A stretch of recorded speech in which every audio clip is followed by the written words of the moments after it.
No. This isn't good, is it? This isn't good. This really won't do.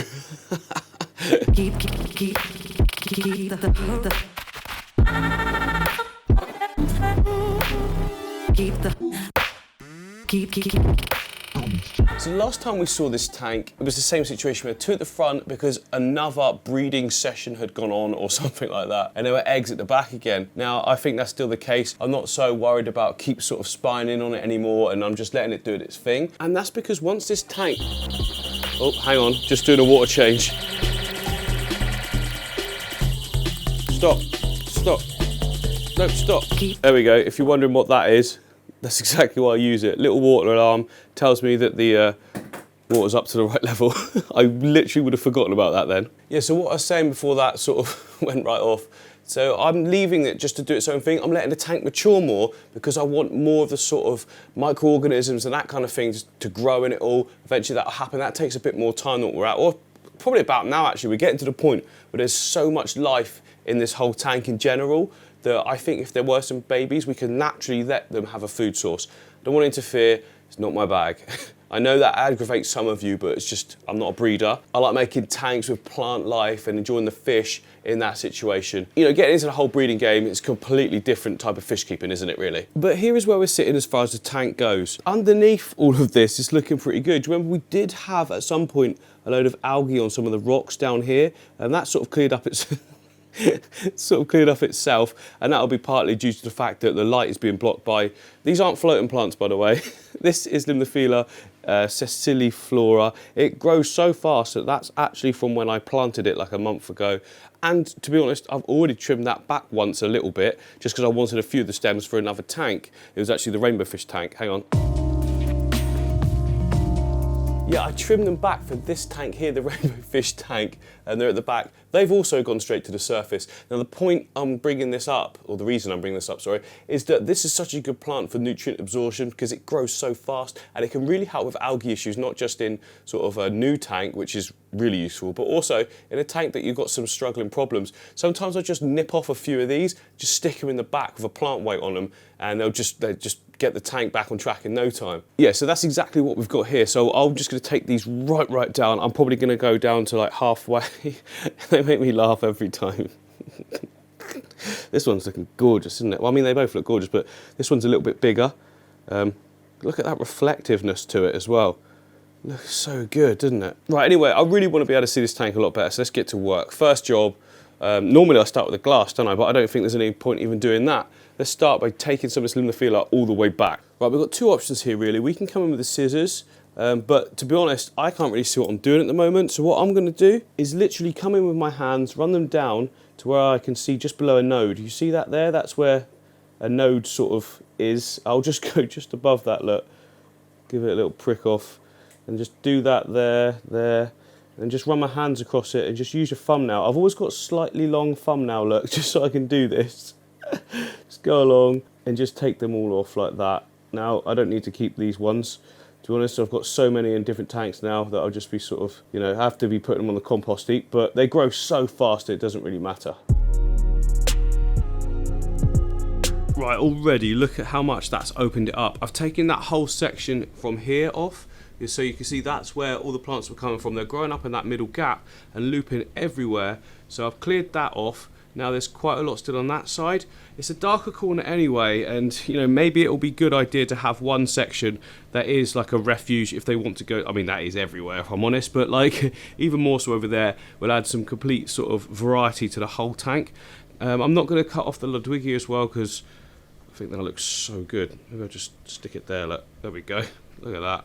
Such a beautiful plant in and out of the water, Ludwigia. This one here is Ludwigia repens, and yeah, you can see underwater it gets like a bit more of a sort of brownier tinge to it, but the closer it gets to the light, obviously, the more red it goes, and then when you're out of the water, well, you know, you're flying at that point. Now, one of the really good things about, you know, taking apart all the straggling plants like this is it really does improve the flow now as well. We'll get much better flow around the tank. Why is this good? Well, it does mean that in a complicated scape, you know, like the one we've got here, we can get something like detritus floating up into the water column a lot more. I mean, it's not been too bad. I think that's just because the light's been blocked out. Now we've cleared that space at the top there, there's a lot more light hitting it, so the flow is actually going to be massively helpful in getting everything moving around and taken out of the water column. Now we do want to do that with our hands as well. I'm going to get around there and waft a load of these plants. Look at this, for instance, because there's been a lack of flow.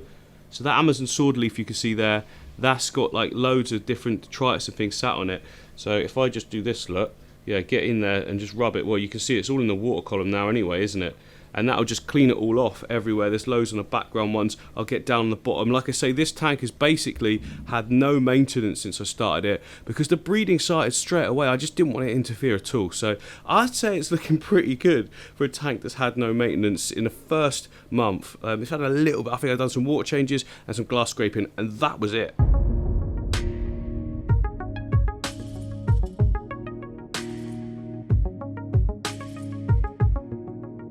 Right, so I've been home, had some breakfast, the tank is clearing up, but now that I can actually see right into it, there's a few more issues, algae issues that I need to resolve. It's quite good because I can show you guys how to do it as well. So from a distance, you can't really see it, can you? But like as soon as you come a little bit closer, it's the same area as before. It is a lot less because this whole rock was pretty much covered. That's why it's got sort of like a greenish tinge to it.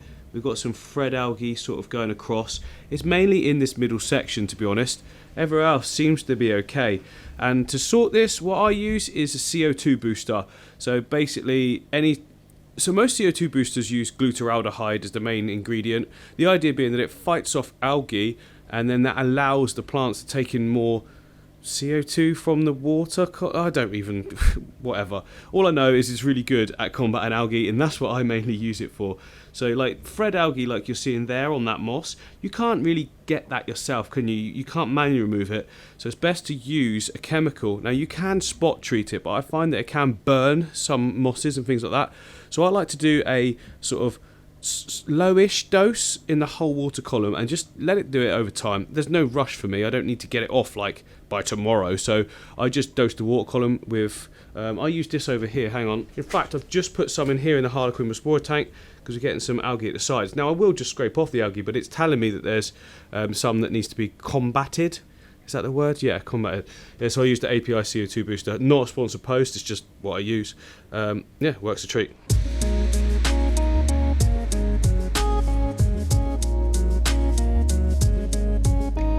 Now when you're using products like these, you might think, oh, it's not doing anything. You can't actually, like initially, visually see anything changing at all. It doesn't bubble or fizz like that when you put it in the water column. It does if you sort of inject it onto it with something, but I can't, it's too much faff for me. There's too much going on in this whole studio to be going around each individual little tank and trying to pick up on one tiny bit of fish and watching me. They're like, what's he doing? So yeah, I just put it in the water column and forget about it. And I'll do that every single day as well until I feel like it's gone or nearly gone. When it's nearly gone, most of the time it is gone. Do you know what I mean? You've already fought it off and there's still just a little bit remaining. So the Electric Blue Acara are actually a really, really fun fish to feed. I mean, the reason for that is because they are crazy. Watch this. Right, so I've got my flake food here. Watch this.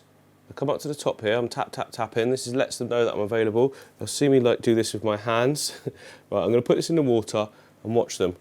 Look at them. Ready? Ready? Ow! He didn't even touch the food. He just went straight for my finger. I'm saying ow. It's more of a jumpy feeling. It doesn't hurt, but you can see how it potentially do damage to other fish.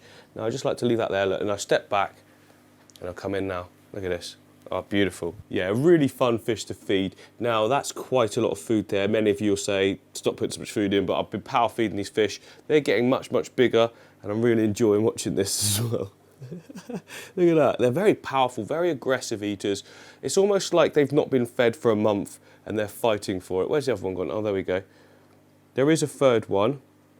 The third one is down the back at the moment. Probably will appear in that section there. So I'm going to feed her as well. Yeah, so I'm going to do the same again. I've got my food. I'm just going to present it in this top area. And normally, there we go. Yeah, there we go. Oh, it comes up.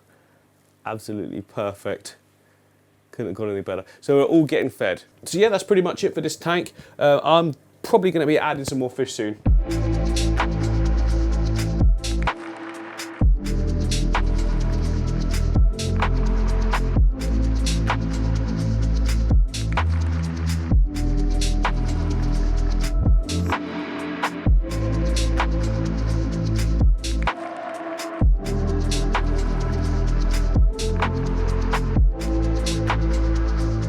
Now, whilst we were doing all that, you probably saw I was doing a water change over here on the Amazon aquarium as well. It just needed a good freshen up. Look at it now. It's looking beautiful, isn't it?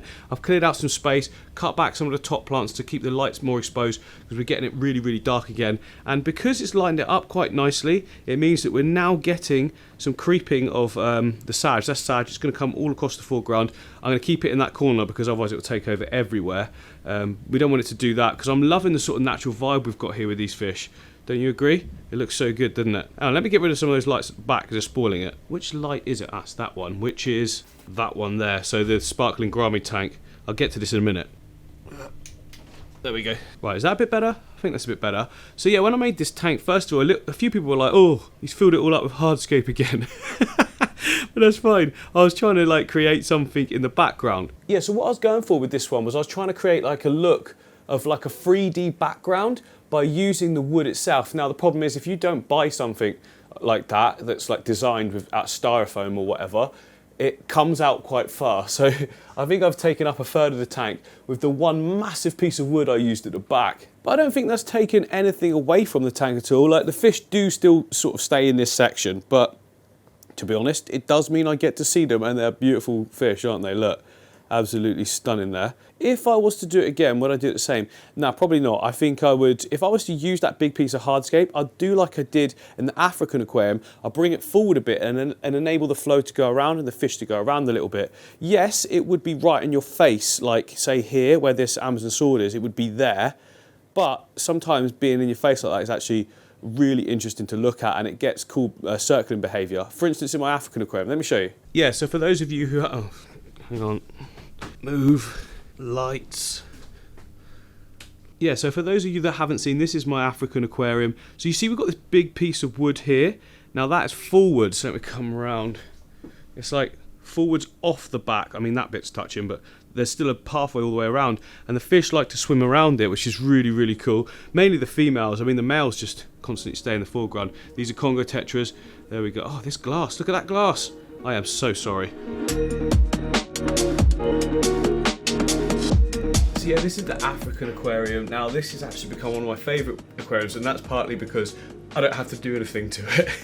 So other than what you just saw then, which was like the odd bit of glass scraping down, a little bit of a water top up, that's literally it now. We're just flowing along so nicely. The plants look amazing. I don't really have to trim any plants either because I picked a load of slow growing plants here. It's going to be like once a month, if that, to be honest. Now ordinarily back in the day, at this point I would have just gone, okay, it's done, finished, let's move on to the next tank, redo it. But now because I've got so many more of the 4-foot tanks, I can do the rotation a lot longer. Do you know what I mean? So this has got a good few months left. Well, more than a few months. There's other tanks that will come first, so we're going to be able to see this tank evolve even more. And the reason that's good is it just means that I can, you know, enjoy a tank properly like it's supposed to be enjoyed. So I can get on my chair like this and just shuffle forwards. And then like this seat makes it so it's the perfect height for me to look at tanks. Now I have been guilty in the past of not enjoying a tank as much as I should have done, because when it gets to its like prime time, I'm done with it. I've got to move on to the next one, creating content and that sort of thing. So the good thing about having even more of these 4-foot tanks now is I don't need to do that. I can just, you know, take half an hour or so and go around and have a good sit and have a look each day at all the fish and just enjoy them. But if you guys are interested in the tank that requires like very little maintenance, I thoroughly suggest you go with like an African style setup, purely because things like ferns, Bobitus is obviously from Africa, Java fern isn't, but I think it looks good anyway. Yeah, it's not like a true representation or anything like that, but you know, there's a glass box in a room.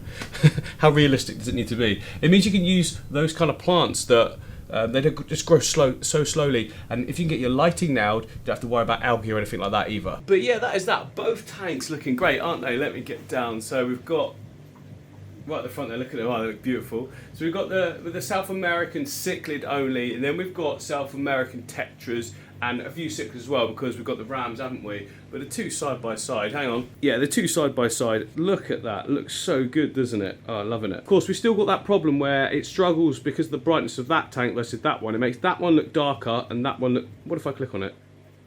Does that do anything? Yeah, it's still brighter than that, but then you come across. No, it's working. Oh, we've got it. Yes, nailed it, finally. You know, saying that though, when I do switch lenses to one that's actually more appropriate for what we're doing here with the filming, this is my main zoom lens, which means I can do this. It's it's got built-in stabilization and everything like that, so that's why everything stays nice and steady like that, even though my hands are actually quite wobbly. Yeah, I'm quite loving the natural style of this tank. It's quite rough over in this corner with these plants. They didn't do quite as well. I think they rely on quite a lot of nitrates in the water, and this tank barely has any, if I'm honest. I don't bump it up, I don't put anything in it at all, because there's not that many plants, is there? So I just don't think it's necessary. This one's more of a sort of fish tank, if you like, than anything else.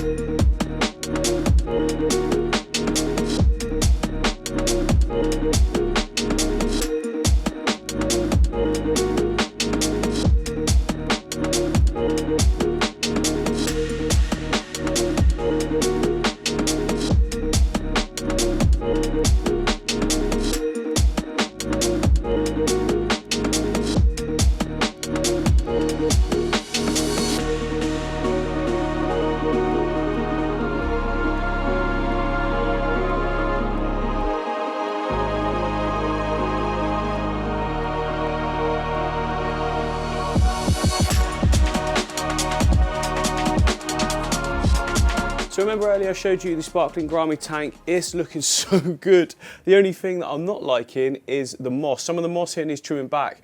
Remember, I've told you guys before, trim it regularly, it stays compact.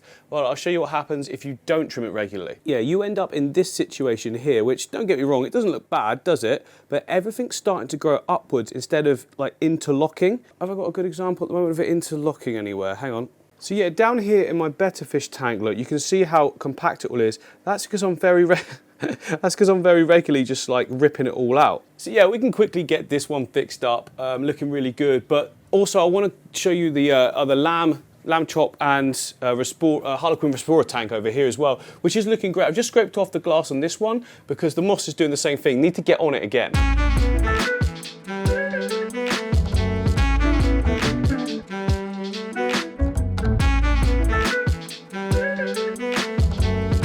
So you notice there, when I was trimming, I wasn't doing anything with the, you know, little bits of moss that were being trimmed off. Some people like to siphon that up as they go, but I like to just leave it and just, it goes in the flow, and it either gets picked up by the filter at the back there. You know, I've got a little internal filter of a spray bar. Either gets picked up by that, or it just sort of gets lodged in places and starts another little group of moss somewhere else. Like down there, for instance, I didn't put that moss there. I didn't put that moss there. And I didn't put all this moss here that's intertwined in the pearlweed.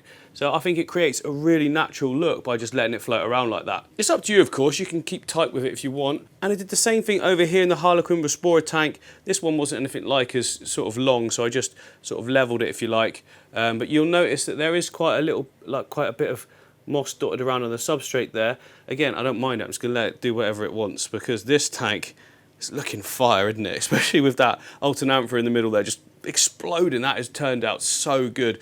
It's right underneath the light, so it's getting the maximum amount of light there. Loads of people always ask me as well, how do you get such red plants with no CO2? CO2 isn't what gives your plants redness, it's light intensity in my experience. Whenever I've had a high powered light and I've managed to keep the algae at bay, any red plants go absolutely nuts.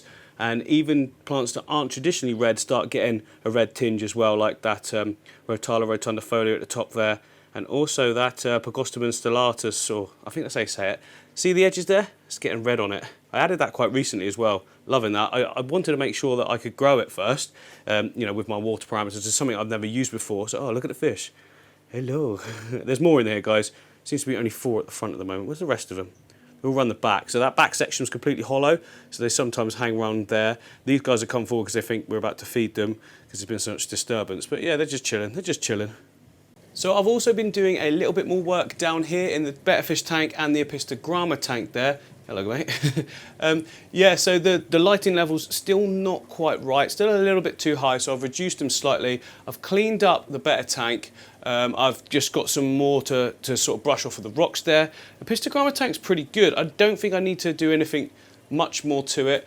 What I'm going to start doing is going back. Now I've dropped the light level, I'm going to go back to adding in some of the CO2 booster into this one. That'll get rid of the remaining algae we've got there, and hopefully, because we've reduced the light levels, that means it will sort of come into a much more of a balance. I think the reason we're at the right balance with this light level on the Epistogramma is because we've got this black gravel down at the bottom here, and on this side we've got the white. So the reflection of the light with the white gravel means overall there's just more light in the tank, whereas we've not got that in this tank, have we, because of the black. But it's absolutely no issue because it's really easy to sort. These aren't big problems, these are small problems. We like small problems.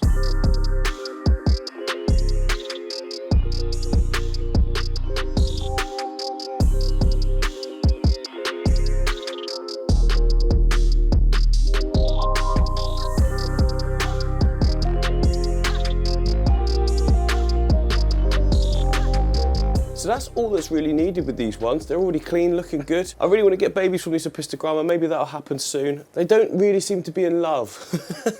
Oh well, I'll just be patient. I'm sure it'll happen soon enough. But in the last vlog video, I showed you guys about my rainbow fish tank, which I thought was going through an ugly phase, and I thought I'd sort of stop that ugly phase. I was completely wrong. Yeah, take a look. Here we are on the surface. Looks good, but since I've cleaned everything last time, which was literally only 2 days ago, 2 days, 3 days, going into the third day, look at the wood. It's covered in like filament algae, like it's like a hair algae, but also diatomy as well because it's browny. Anyway, again, it's all easy to get rid of. You can manually remove it. It's quite a big tank though. I'm going to struggle with that. We're also getting some of the die off down here, not you, buddy, on this Java fern. I've had this happen before. Some of them just do it and they actually bounce back and they look all right. Because if I come over here, yeah, this is the neon tetra tank, of course. Now that happened with this Java fern here and this one back here. It completely died off and now it looks fantastic, doesn't it? I mean, granted, that was about 4 months ago, so it's not like it happens overnight. It doesn't just bounce back instantly. But just like before, it's the same again. We're not going to panic. I'm just going to carry on with what I was doing. Just let the tank sort itself out and balance out over time. Manual removal, but now I'm going to add in the CO2 booster as well into this one, the glutaraldehyde. Right, here we go then. I'm going to go for the maximum stated dose that it says on the label, which is... I'm going to have to do some maths to work this out. Right, so for this tank, it works out about 10 mil. So stick that in. That's the maximum dose you can do, stated on the label. Now, some people suggest overdosing with this stuff, but I just don't think you should mess around with a chemical like this. If you overdose, it will work faster, no doubt about it, but you're upping the risks for something that's going to work anyway. You just got to take your time with it. It's a strong chemical, isn't it? I don't want to cause any harm to the fish. You probably won't do that. You're more likely to damage the plants. Certain plants really don't react well to glutaraldehydes, for instance, like jungle val melts back completely. And if you've got a tank full of just jungle val and you do that, then you're going to get a crash, aren't you? So just, I say, like, stick to the label, do the recommended dosage, and you should be absolutely fine. But one thing is for sure, it works so well for battling algae in general. If you do want to as well, you can take that whole 10 ml capful that I had then, you can use a syringe and spot those specific areas if you're getting like problematic zones, maybe from flow or something like that. Right, that is the end of the video, guys. Hopefully you've enjoyed this one. If you have, don't forget to hit the like, subscribe button, and maybe click the link below if you're interested in some merch, help out the channel a little bit. I'll catch you on the next one.